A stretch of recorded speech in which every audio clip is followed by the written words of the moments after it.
behalf of the International Alert, I want to now declare our inaugural National Stability Dialogue open. International Alert, in collaboration with the National Orientation Agency, NOA, and the Office for Strategic Preparedness and Resilience, OSPRE, are launching this initiative to promote national stability, dialogue, and reduce violence around the 2023 elections in Nigeria. This is part of the UK Conflict Security and Stability Fund, CSSF, supported promoting stability, access to justice, and accountability in the Northwest Nigeria. This is a critical moment in the history of the country where an election whose build-up generated a lot of interest and legitimate expectations among Nigerians ends up building tensions in the polity. The laws, guidelines, and voting process intended to reduce litigation and produce acceptable outcomes seem to become the major driver of it. We have witnessed minimal post-election violence and urge Nigerians to remain peaceful and apply non-violent means for seeking redress where they feel there has been a violation.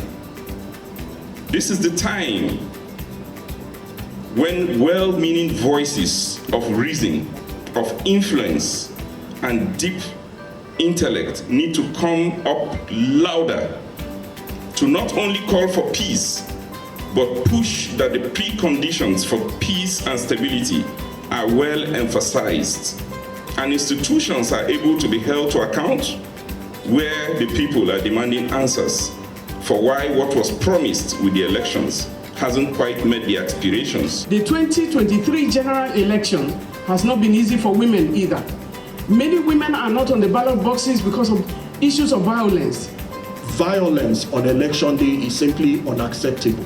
It should not be acceptable that a Nigerian is placed at risk of mortal threat to their lives simply because they want to exercise their democratic and constitutional right to choose their own leadership. The elections of 25th of February, we noticed that very few women were voted for or elected.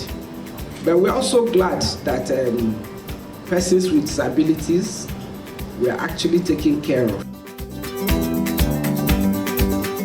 We worked for this INEC to get financial independence. My constituency, media and civil society worked to get INEC to where it was.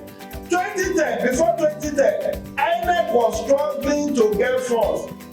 One of the biggest things that happened and defined the character of this 2023 election was the massive nature of disinformation and perpetrated by everybody, all the actors. There is no political thought that does not have a master. And these masters are known. If wherever you go to the key political thugs, their political masters are known.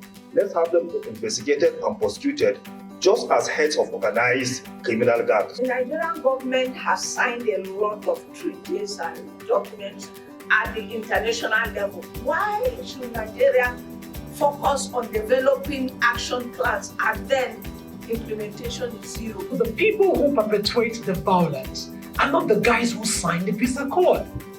There are people who sometimes don't even know that the peace accord has been signed. Now we know that social media has been used as a tool for fake news and hate speech. Now since we're talking about post-election stability, what can the government do? What do you recommend that they do to curb this, to manage it without infringing on the rights of the citizens? I want to say a big thank you to our donor, the CSSF, represented here by Cliff. I want to say a big thank you for the support. This is inaugural. It means that we intend to have this, going forward. And so you need to start thinking before or immediately after the swearing in. Can we have opportunity of setting an agenda for the new government with all that we have seen? Is this something you think we should do? We are interested if you are, so we will come back again.